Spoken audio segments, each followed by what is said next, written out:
everybody, welcome to another Chew and Chat. I am Justine Rayfield and I'm Ron Rayfield.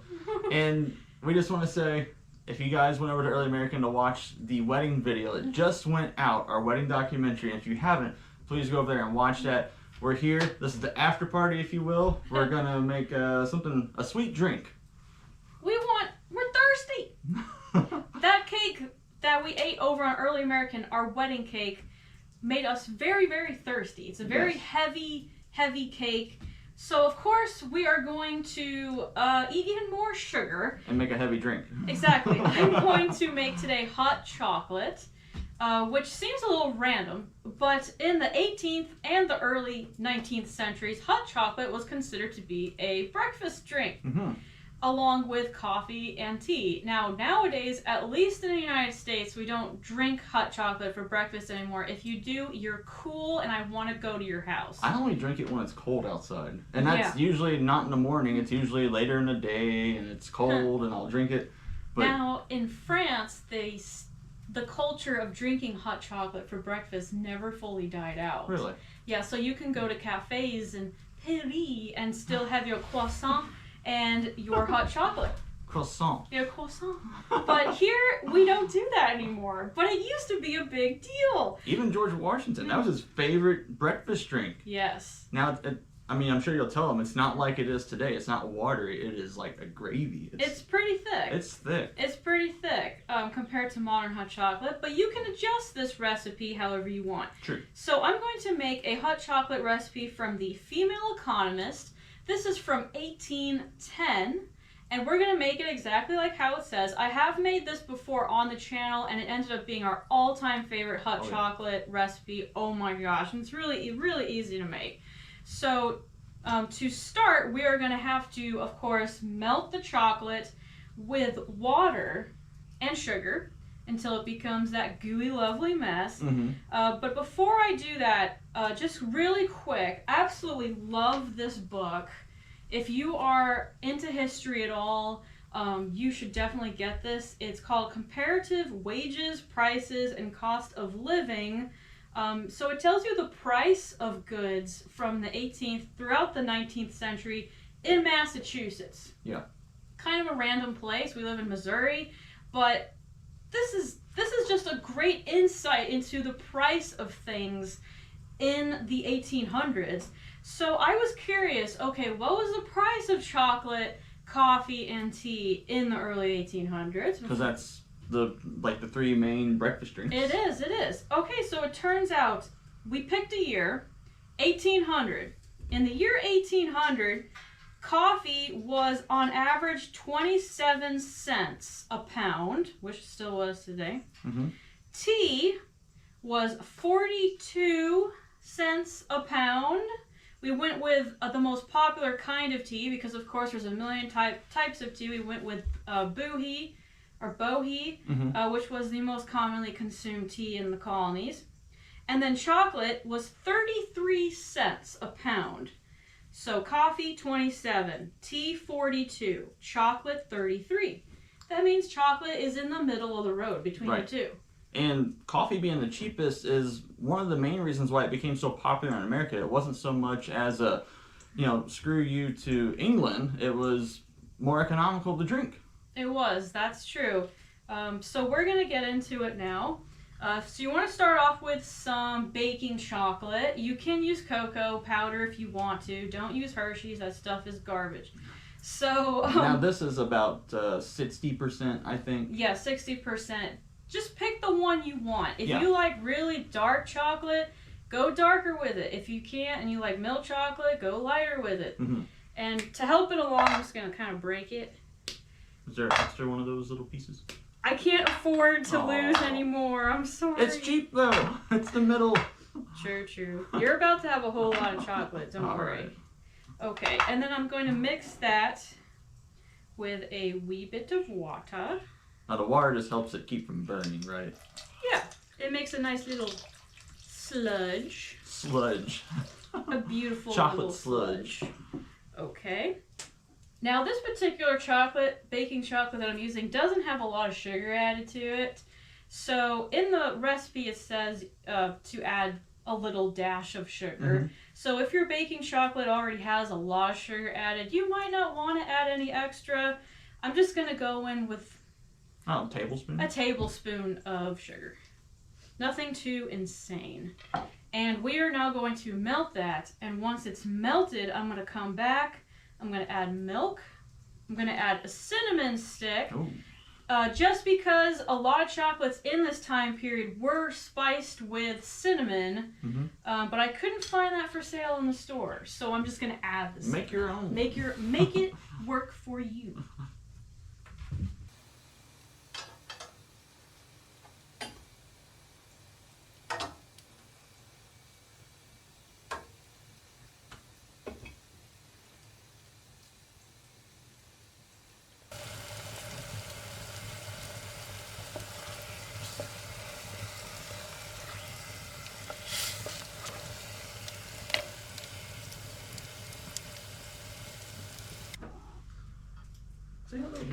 That is now completely melted. That didn't take any time at all. That took 3 minutes maybe. That was really quick. It is. So we're now going to add that to what's called a chocolate pot. Used to once be a common item in people's households, and now nobody owns a chocolate pot. We do. We do. Okay, so we're going to pour it in, and you add however much you want of this depending on how strong you want it to be. So if you want it to be a really nice, thick, hot chocolate, you can just use the whole thing, which is what I'm going to do. Now be careful, this is scalding. I don't want to get this on your hand. I don't want you to get on me either. Yeah. Oh, that's good. Pay no mind to the cat. That's Mish Mish, and he's very vocal. Yes. It's his way or the highway. And he's giving us the highway right now. Right. Or actually, he's giving us his way, I guess. I don't know. Which would it be? He's giving us the highway.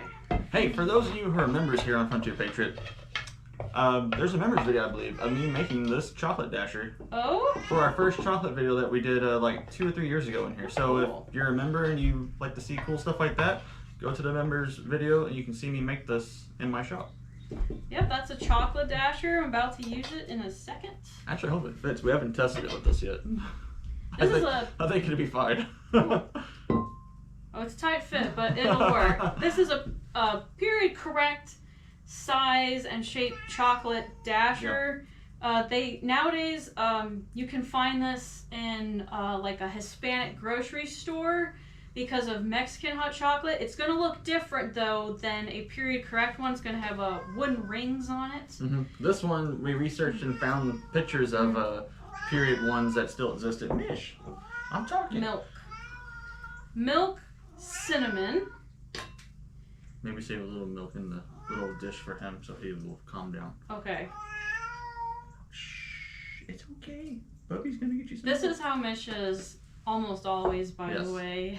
He's a handful. He is, but we love him. Okay, so now I'm going to froth it. Yeah, I might want to hold on to it. What's the matter? I don't know. It looks like it's going to tip over. You want me to hold the handle while you froth? There you go. I don't trust it. And you do it like this. So you just kind of rub your hands together, and that gets everything well incorporated. It puts a little bit of oxygen in it. It froths it up. It takes a couple minutes. Yeah. Maybe not even.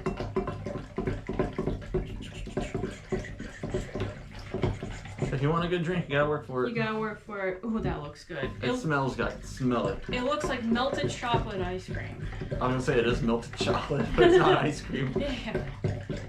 Okay, Ron, well, can you do that for me, please? And I will get some cups.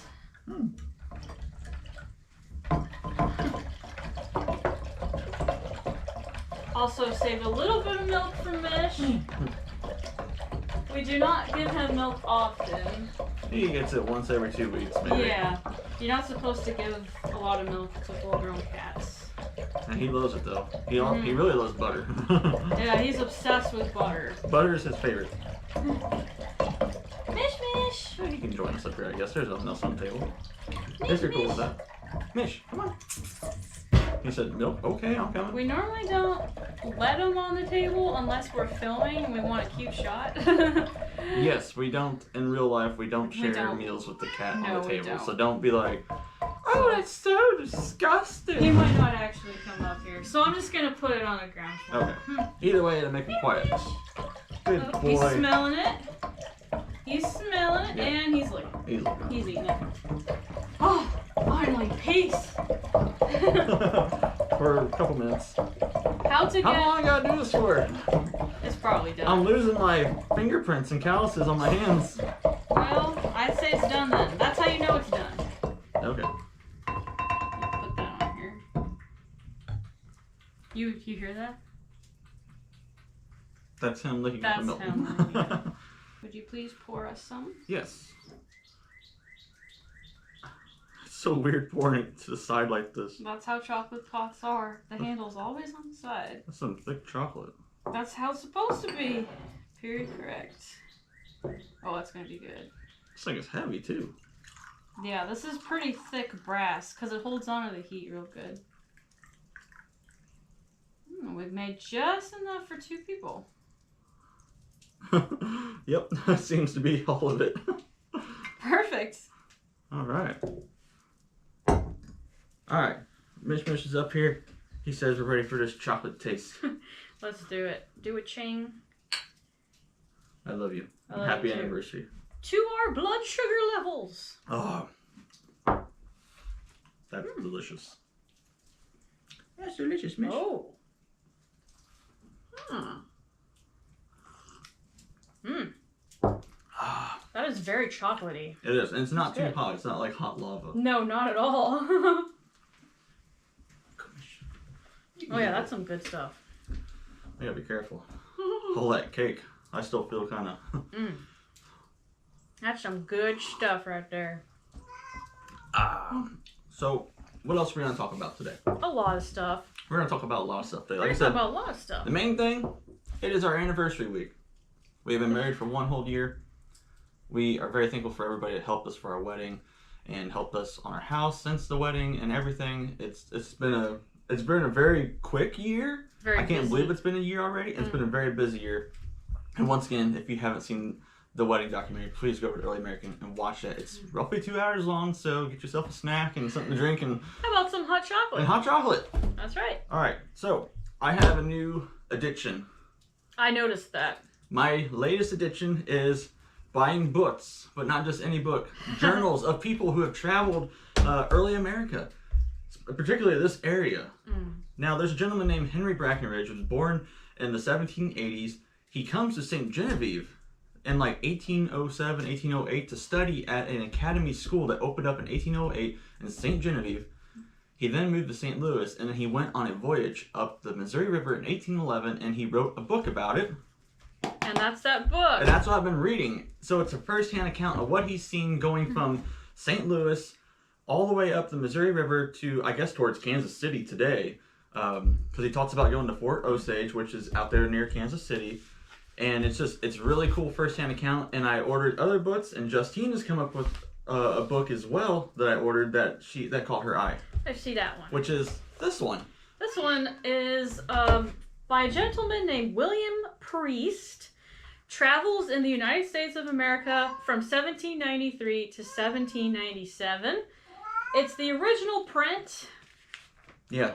They just sort of scanned it, I suppose. Both of these are original prints. Yes. So something I thought was hilarious about this one is multiple occasions during this book, he's going on and on about how Americans like to eat the absolute weirdest stuff.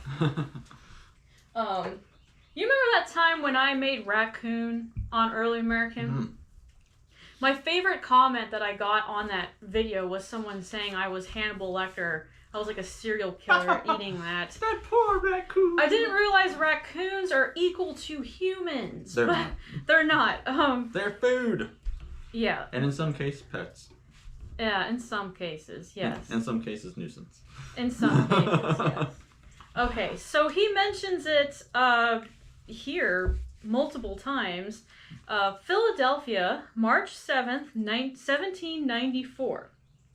let's talk about breakfast. What kind of breakfast do Americans eat in 1794? First-hand account. Dear Sir, it is a general observation with respect to the English that they eat more animal food than the people of any other nation. The following statement of the manner of living in the Americans will convince you of the falsity of this opinion.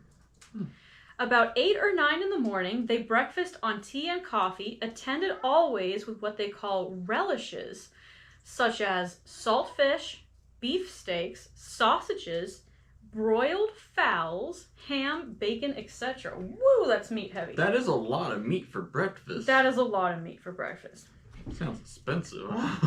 At 2 o'clock, they dine on what is usual in England with a variety of American dishes such as bear, possum, raccoon, etc. Yeah. At 6 or 7 in the evening, they have their supper, which is exactly the same as their breakfast, with the addition of what cold meat is left at dinner. I have often wondered how they acquired this method of living, which is by no means calculated for the climate. Such stimulating food at breakfast and supper naturally causes thirst, and there being no other beverage at these meals other than tea or coffee, they are apt to drink too freely of them, particularly the female part of the family, which during the excessive heats of summer is relaxing and debilitating. I don't know. That's a word I think I've never actually said out loud before. Why can't I say that word? Debilitating? I know what that word means. Where's the word? Debilitating. Debilitating, that's it. Thank you. And in winter, by opening the pores, exposes them to the colds of the most dangerous kind. Okay, so... That's a lot of meat. Where's the vegetables? Even I like some vegetables, and I love meat. Well, the relishes are technically vegetable, but that's like pickled vegetables. Right. But for lunch, we eat bear, possum, and raccoon. So I was just being period correct making the raccoon, okay? You know, they're taking in a lot of calories back then because you're walking, you're doing work, depending on what your lifestyle is. If you're a farmer or not, you're probably eating 5,000 calories a day. So people aren't necessarily starving by modern standards. No, but they just were working so hard. Yeah, so they're really thin, so they might not have had enough calories to take into them, but they're working their butts off like crazy. Yes. So my second quote from this book, the best method of cooking the squirrel is in a ragout. That would mean you cut the squirrel up into quarters and you cook it in a gravy sauce of some sort. Show them your butt. This I learned basically from a French man who always speaks with rapture of this bonne bouche. It has a high game flavor and is justly thought by the Americans to be an excellent dish. But we have many English who, through mere prejudice, never tasted this animal. Their antipathy also extends to bear, possum, raccoon, and catfish. Oh, say the English ladies, the sight of such frightful creatures is quite enough for me. Okay, we eat a lot of bear, possum, and raccoon, apparently. Yeah. I love these first-hand accounts. I think I've ordered like 6 books by different gentlemen. And they all kind of, that one's obviously Philadelphia, but there's a couple of them that come through the Louisiana territory. And he also makes it a big deal that we eat catfish because, okay, if you've never seen a catfish before... They're kind of ugly. They're the ugliest, freakiest, slimiest fish. No offense to you, Mish Mish, since you're a cat. He's a cat. He ain't the catfish, just a right. cat. Have you ever tried squirrel? I did. We cooked it once. It turned out like jerky, but... But have you ever tried it besides that? No, I've not. Oh, really? I thought your dad likes it. He does, but it doesn't mean I eat it. Okay. Yeah, people around here do eat that stuff. You know, since these are first-hand accounts, there's not a specific recipe, but if it says make a ragout or a fricassee of squirrel or possum or whatever, we could technically take that info and make a fricassee or a ragout or whatever out of that animal, and it would be period correct. Yeah, we could fill in the gaps. Because it's a first-hand account. Yeah, we could fill in the gaps and make it. So, you might be seeing a squirrel video in the future. Your dad told me that he likes to fry it. I think so. And then slowly stew it? I don't really know. Something like that. But apparently it's really good if you make it right. Yeah. But it's so easy to make it wrong where it just tastes dry like wood. Because there's not really much fat on it. No, there's not. That's why the one we cooked over the fire, like a long time ago, like 3 years ago, turned like a piece of leather. Yeah, it turned out like a piece of animal hide. I think we took one bite of it and that was it. Mish, are you just staring at the camera? Yeah, Mish hasn't made himself at home. He sees here. You guys. He's looking right at you, I think. He sees you in your living room, in your bedroom right now. Okay. What is it, buddy? Well, we are 33 weeks. We are at 33 weeks. 33 weeks till little Ronnie comes. Let me show you the bump. Show him the proud bump. I am very proud of this bump. There it is. It hides with the Empire waistline. You can't really see it. Mm-hmm. That means I'm in month number 8 in the 3rd trimester. Yes, we're getting very, very close. And we've been working on the house a lot. No pressure. Yes. We have been putting up trim. You've been doing stenciling. Stenciling. Yes. So it's like ye old wallpaper, but without the paper part. You just put the design directly on the wall. So the thing is about ye old stenciling, the art form peaked in the first quarter of the 1800s, and it was for people who could not afford wallpaper. But they still wanted color on the walls because wallpaper was extremely expensive in the early 1800s and the 18th century. Stenciling was also a thing in the 1700s, but it became super popular as an art form in the United States in the first quarter of the 1800s. Mm-hmm. He heard a noise and he's going. I think he was freaking the people out because he's just staring. The camera has a red light that blinks like this. He's mesmerized while it's recording. I think he thought it was something. Yeah. So I've been having a really fun time doing that. We started in the master bedroom. I'm going to stencil the living room for sure. A little bit in the dining room, I think. And then after that, I'm not sure if I'm going to do any other rooms or not. Maybe. It's your first time, and it looks really, really good. I have never stenciled walls before. There is a technique. You can't just paint it, or else it'll bleed really bad and be smudgy. You have to get the brush and tap it. Yeah, you basically dry brushing, but you're... Yeah, you like a woodpecker. You have to tap the paint on, or else when you go to remove the stencil, it'll bleed everywhere and be smudgy. It looks beautiful. The colors you picked are beautiful. Thank you. We're getting closer. The solar guy is coming out tomorrow. It's the last day for him to work on it, to do the configuring, because it's a labyrinth. There's some computer stuff with it, and it should be running by the time he leaves. So that'd be a huge help to finally have the house powered. Our house is all off grid. It's off grid, so we had to do solar to charge our well and some other things, obviously. But once we have that going for us, and maybe one or two other things, we're gonna move in. Yeah, we also installed a ginormous culvert because I killed Justine's car crossing our little creek. The people who sold us the land stuck in this old rusty culvert, and it was supposed to have been temporary, but we were getting by. But the metal, because it was rusty and crushed, started coming up through there, and her car sit so low that it punctured one of the transmission lines, and it was leaking transmission fluid. And we just said, okay, that's it, because that's a really hard fix.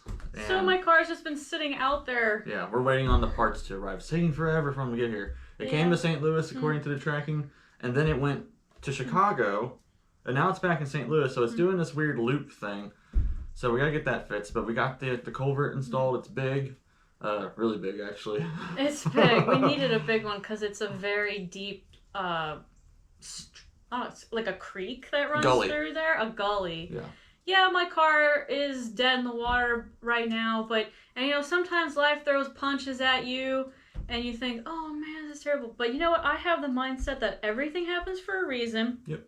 so I don't get too upset about it. Right. And also, you can't in your life only focus on the negative things. Right. You can't. I mean, there's so much amazing, positive beauty going on in this world that I'm just grateful for my health. I'm grateful for you. Grateful for our child. I'm grateful for Mish. I'm grateful for you.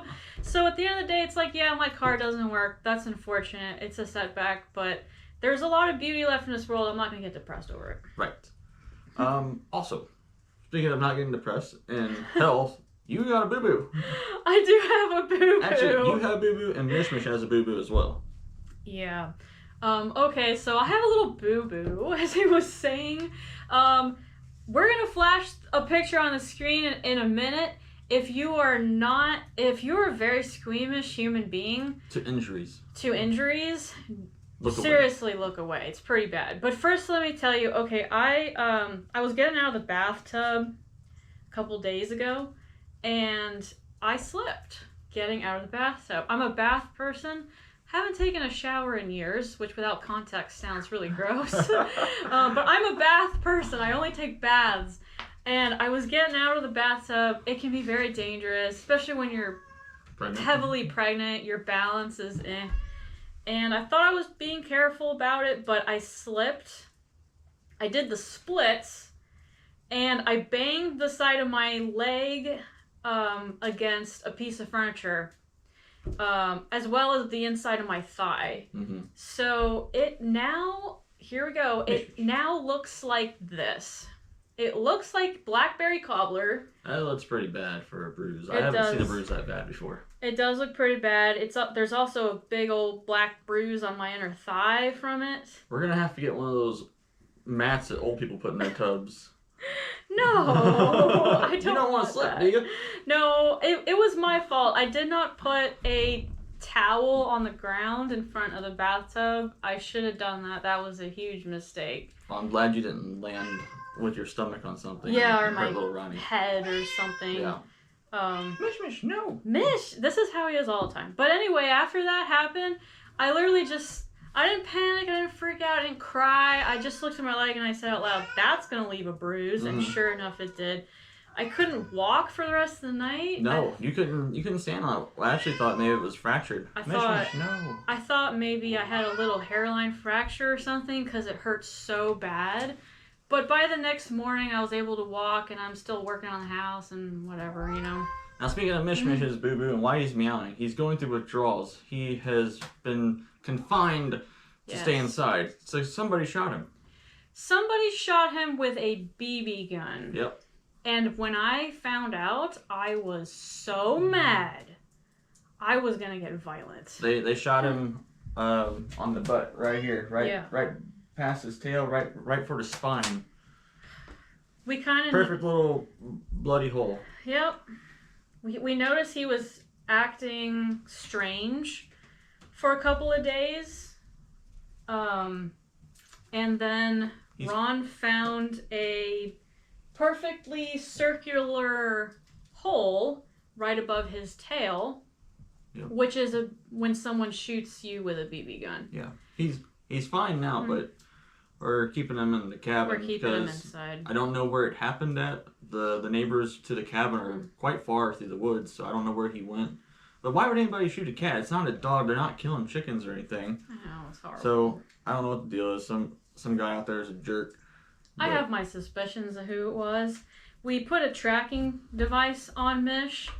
It was on him for about 6 months before he lost it. So we know where he goes. Yeah, he goes pretty far, but to the north of here. Yeah, not that far. He doesn't cross any roads. No. He goes to maybe around like 3 or 4 different neighbors, and he never goes any farther than that, according to the tracking device. Right. So he got shot while sitting down, like this. Right there. And someone shot him.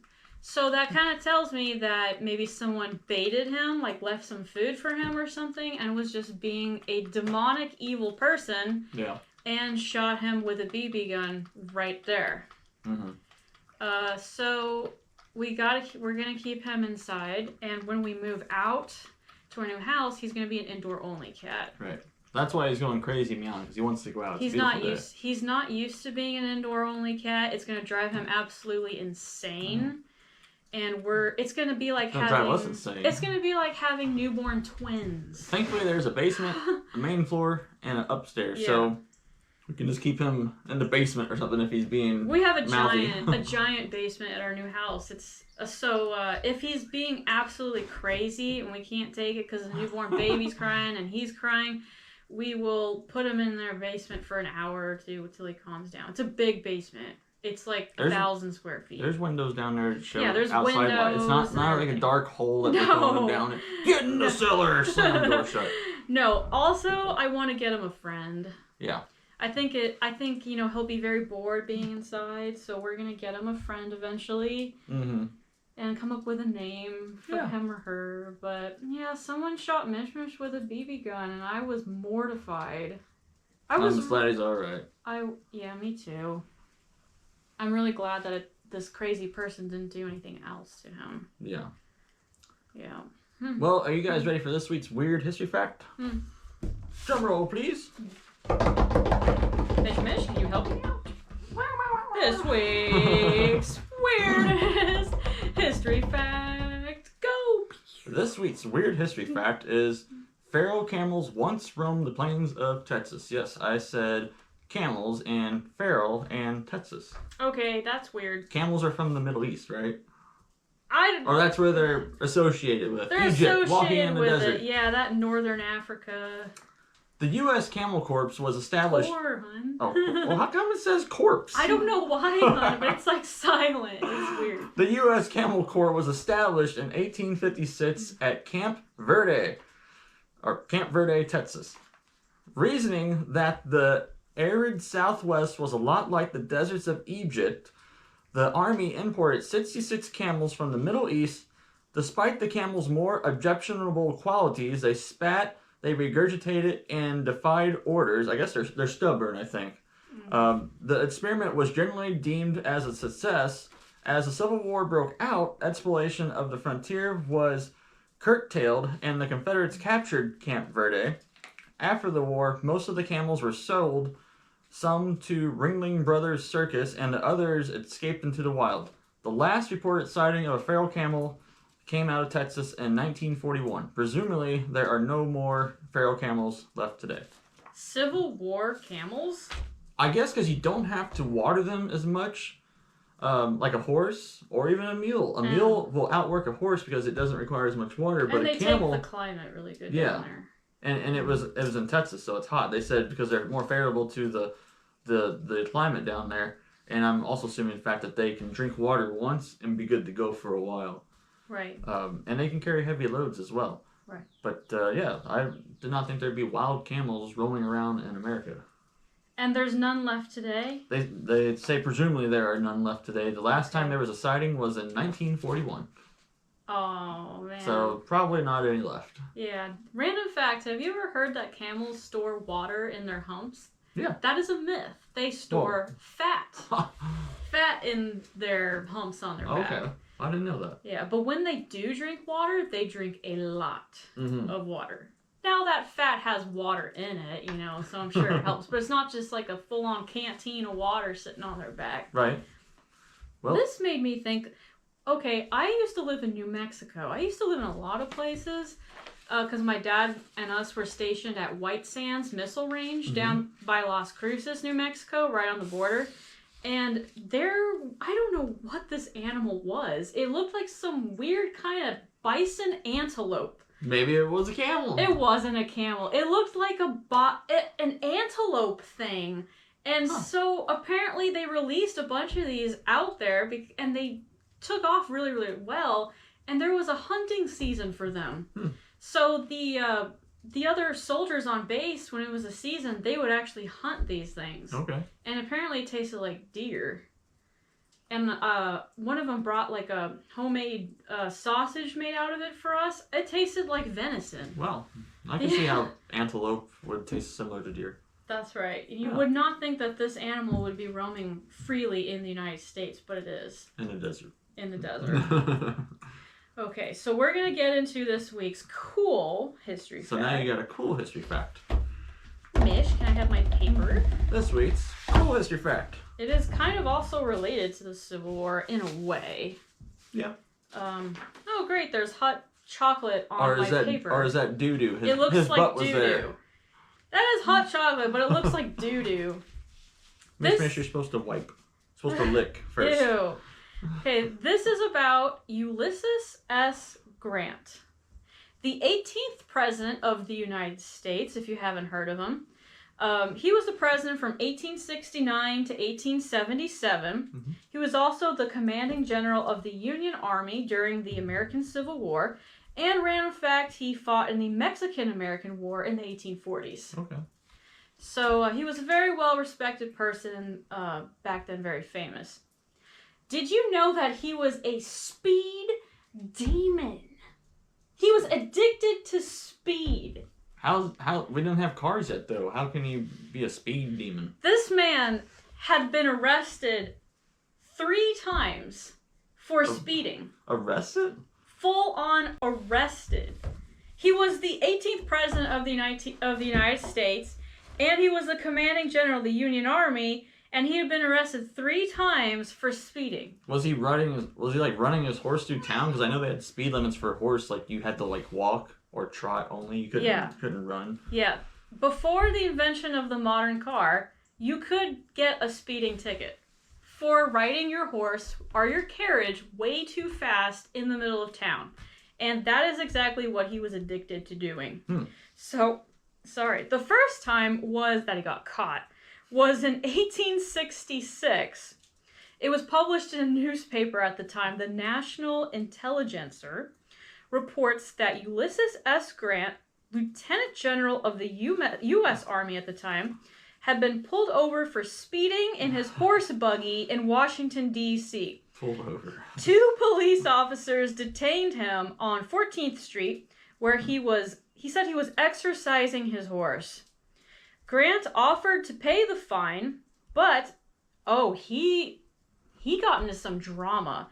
He expressed his doubts to the police officers about their authority to arrest him, and then he drove off in the middle of the police officers arresting him. Yeah, he ran from the police. Fleeing the scene. But he felt guilty about it, so later on he calmed down. He acknowledged, because he had a warrant out now. He acknowledged the warrant, and then he turned himself in. He appeared before the Justice of the Peace. He paid a fine, and he was let go. Another newspaper called the Richmond Daily Dispatch they reprinted something from another newspaper called the National Intelligencer, again, stated that Grant was arrested a second time for speeding. But during this one, Grant took the arrest very well. He had good humor about it. He said it was an oversight. He drove himself on his horse to the police station and paid the fine, and he went on his way. Now, the third time that he was caught, it was a while later. It was in 1872. Oh, wow. He was president. He was now president of the United States. You can't give the president of the United States a ticket for speeding. Apparently you can, because...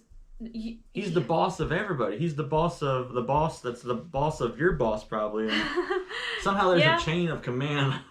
I can see how, as a police officer, you'd be nervous arresting the president, but no one is above the law. That's true. That's right. That's how it is in the United States. Okay, so while Wow, Mish is banging on the door to get out. Mish, no. I told you he wasn't going to take it well. No. He's like a caged animal. He is a caged animal. So while serving as the president, he was arrested for racing. Racing? Street racing against 6 of his friends. Okay, I can see how that's dangerous, because if they all 6 got carriages, that's a lot of horses running through the street. Yeah, he was racing in a carriage. It wasn't just like horseback riding. It was a full-on carriage. I can't imagine pulling up to the stop sign, 1872 or whatever, and drag racing my carriage. Right, this happened in Washington, D.C. Come here.